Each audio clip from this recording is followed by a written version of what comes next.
କିଏ କାହାର ବଳ? ପ୍ରଜାମାନଙ୍କର ବଳ ଶାସନକର୍ତ୍ତା।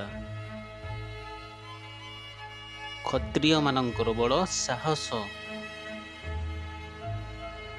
ପଣ୍ଡିତମାନଙ୍କର ବଳ ବିଦ୍ୟା। କର୍ମୀ ଲୋକର ବଳ ଧୈର୍ଯ୍ୟ।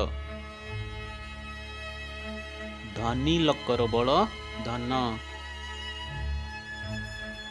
ଧାର୍ମିକ ଲୋକର ବଳ ପୁଣ୍ୟ।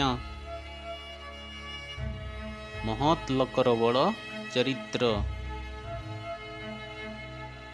ଛାତ୍ରମାନଙ୍କର ବଳ ଶିଷ୍ଟାଚାର। କ୍ରୋଧର ବଳ କଠୋର ବଚନ।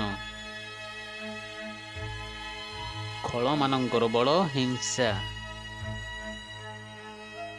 ସାକ୍ଷୀମାନଙ୍କର ବଳ ମିଥ୍ୟା।